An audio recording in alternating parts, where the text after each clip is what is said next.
Good afternoon and welcome to this edition of Fit Experts TV. I'm Rick Streb and I'm excited to be here today with Michelle Densmore. Michelle is the owner of Lucky13Fitness in Burlington, Massachusetts. She's been serving the fitness needs of residents in her community since 2012.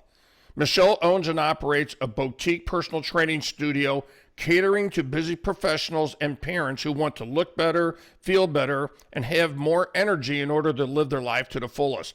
Today, Michelle is going to share with us her thoughts and ideas on incorporating training of the brain into traditional fitness for better, more long-lasting results. Welcome, Michelle. Well, thank you, Rick. It is such a pleasure to be here with you today. Well, I'll tell you what, we're going to jump right into this, okay? Why do you think busy parents or professionals struggle with weight loss and staying pain-free and fit? Well, I think most people would probably say that they don't have enough time. But the truth is, most people will make time for a short-term program, like a 30-day weight loss challenge, say. And they change their behavior for those 30 days, often very drastically. And then on day 31, they're right back to their old ways.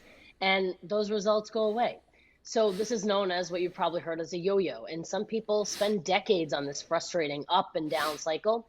And what's missing is the training of the most important muscle in the body, which is the brain. And, the brain, it's the boss. It dictates what people do and what they don't do. And if we can harness the power of that mental muscle and strengthen it, we can make lifelong habits and get these fitness goals not only achievable, but also sustainable. So, if busy parents or professionals are able to lose weight and keep it off, or stay pain-free and fit, what does that mean to them? Well, no matter what a person says their fitness goal is, I truly believe that what they really want is to be happy, to look in the mirror, to feel good about who they see, to know that they're positively contributing to society, to their family, their career, and their own professional or personal development. When people are happy, they're a lot more apt to be in their ideal shape and at their ideal weight. So I think a person shouldn't lose weight to become happy, but instead build a life that's happy, and then their body will follow. And this is what happens when you train the brain. So, Michelle, walk us through your train the brain to change the body philosophy and your approach. All right, let me give you an example, Rick. So say a client comes to me with a goal of they want to lose weight, say 30 pounds. So we start them with an exercise program. We give them a customized nutritional analysis that tells them exactly what to eat, focus on lean protein, get your produce, minimize your processed foods.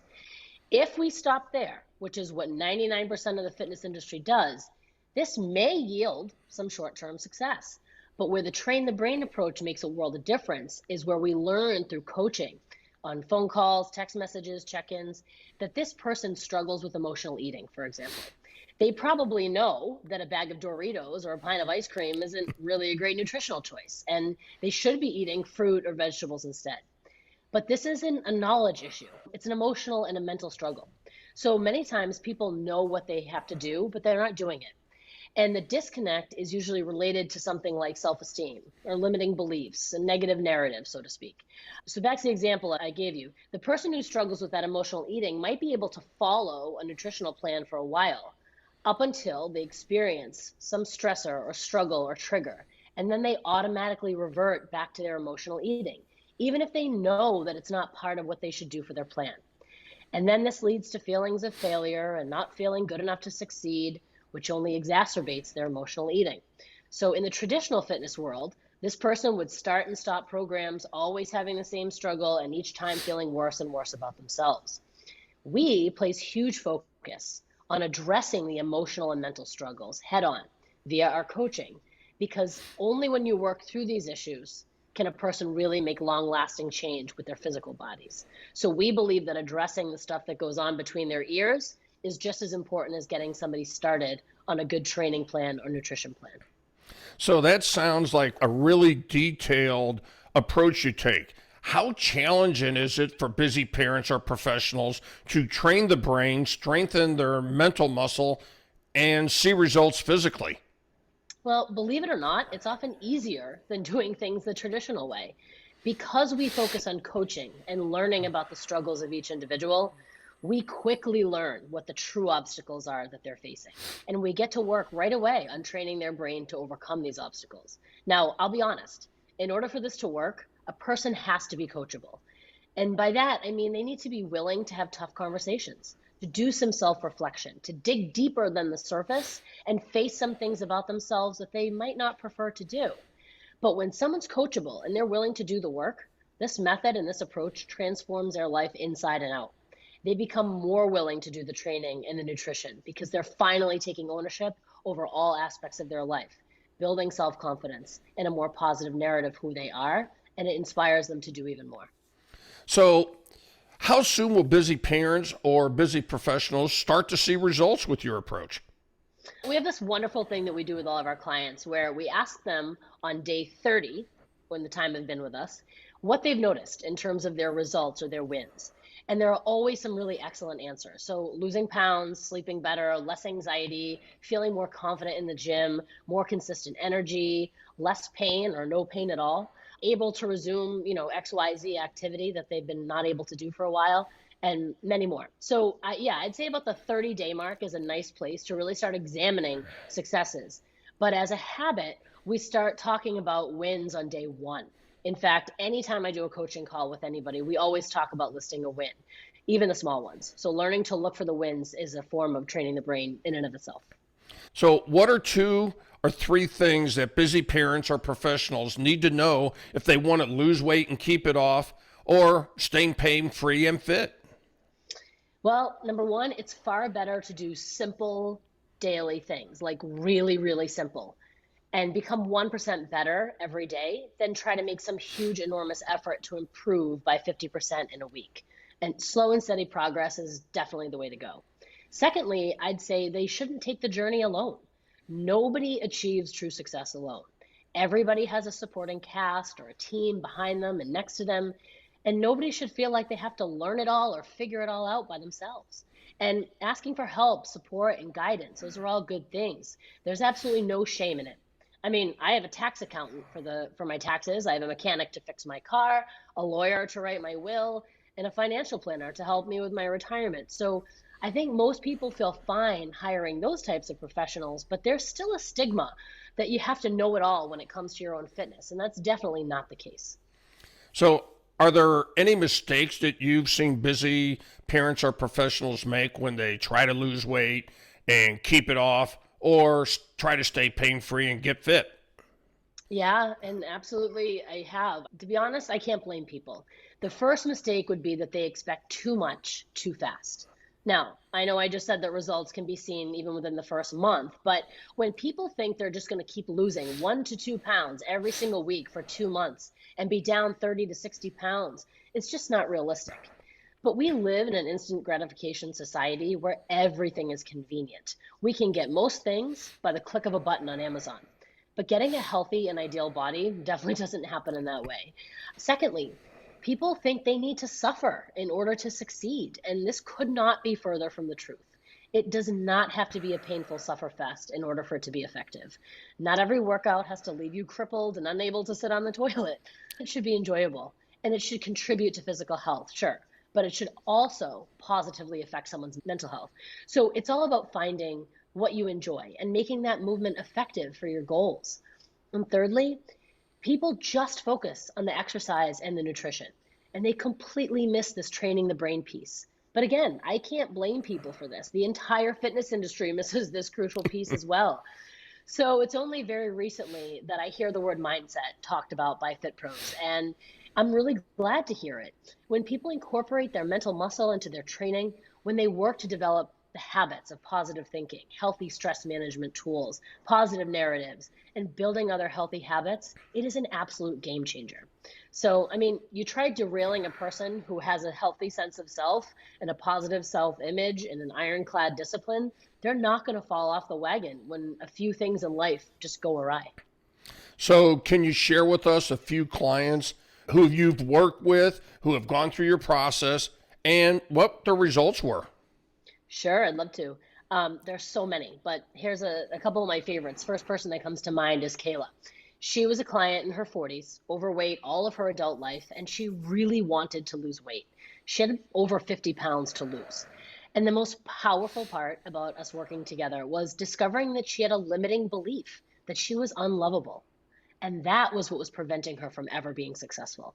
In the beginning, she wasn't even aware of this limiting belief, but over time and through a lot of our coaching, we discovered this to be true. And then she started to realize the real reason that she never ate well, exercised, or did any of the things for very long that she felt, was because she felt unlovable. And someone who's not lovable is not worthy of those things. And so she became aware of her own beliefs about herself and that they were in direct conflict about what she said she wanted. And in order to get what she wanted, we had to change the belief. We did so. And then she finally started seeing success like she never had before. Another example that comes to mind is a guy named Joseph. And he was a guy with a big time job at a local hospital. When we started working together, I found out that he would consume under 12 ounces of water per day because he was literally sitting at his desk in meetings for 12 hours at a time. And it was a slow process. And we had to move at a pace that felt comfortable for him to both maintain responsibility at his job, but also take responsibility over his own health. And he made some amazing changes. He lost 2 pant sizes. He lost about 30 pounds. But it all started with small things like developing a new habit of drinking a glass of water as soon as he got out of bed in the morning. And that's all interesting because you touched on things that I have been preaching for years about how the mindset and how there's factors usually behind the scenes that usually limit people from reaching their goals. But that's a completely different topic, so we're not going to go there today. Okay, I'm going to stay on point. All right. So let's go to my next question for you then. If someone's interested and would like to work with you, can you walk us through the process that you take them through? Absolutely. So all of our work with somebody is based on first understanding where are they right now? What is their baseline? Physically, nutritionally, and their mindset and their habits. What do those look like at the start? Once we establish the baselines, then we establish what the goal is going to be. And the rest is done day to day, in real time, so to speak, with our coaching. We develop a plan and we guide our clients on how to execute that plan. We check in with them on how they're doing with it. And then we make any edits or tweaks as we need to while we work and go along. And it's all very customized and personal. So we do a lot of asking questions, listening, and making sure that we're supporting each person 100% in moving toward the goals that they have. We provide positive and uplifting coaching, but we're also able to hold our clients' feet to the fire and ask for their commitment to the process and to themselves. All right, very good. So now I'm going to go a little bit off topic here. And this is a question I've asked every fitness pro that I've interviewed. And I'm going to ask it, and I want you to take a second and think about it because it's probably not something you really expected from me. Okay, you ready? Absolutely. Okay, what's the one question you wished I'd asked you today, and how would you have answered that? Ooh, good one. Well, as is much of our lives these days, I think this question, it comes to mind framed by the pandemic and the struggles and the pivots that we've had to make with the pandemic. And the question would be, do you work with people just exclusively in person, or do you work with anybody remotely? And the answer, now is that we work with people all over the country. And I've done a lot of virtual coaching that became enhanced during the pandemic. Never thought we would do virtual training, but now all of our services, personal training, nutrition guidance, and mindset coaching, they're available to everybody, no matter where they live or where they work. Very good. So, okay, to summarize our conversation today into bit-sized nuggets for our audience, the principal takeaways that I got was, number one, addressing the underlying emotional behaviors, because behaviors can be more important to identify than the actual exercise and nutritional components of one's fitness program. Do simple things daily and allow them to compound into an end result that can be life-changing. Don't go it alone. Coaching and accountability can make all the difference in the results you get and the speed at which you get them. And then number four, there's no shame in asking for support, for help, and guidance. In fact, those are typically the missing ingredients in most fitness programs. Is that an accurate summation of our conversation today? Absolutely. You got it. Okay, great. So, Michelle, how can our listeners get in touch with you if they have questions or if they'd like to discuss working with you? Our website is Lucky13Fitness.com, or folks can feel comfortable to email me directly at Michelle, 2Ls, at Lucky13Fitness.com, or if they'd like, they can follow us on social media at Lucky13Fitness on Facebook and Instagram. Great. Well, I really want to thank you for this today. It shines a light on a healthy and sustainable approach to changing the body by training the brain that a lot of people are not aware of. Thank you very much, Michelle. Thank you. It was such a pleasure chatting with you, Rick. Thanks. All right. Well, that wraps up this edition of Fit Experts TV, where we bring you the world's top fitness and health professionals sharing their best tips, tricks, and skills for helping you achieving the best version of you. Thanks for listening. We'll see you again very soon.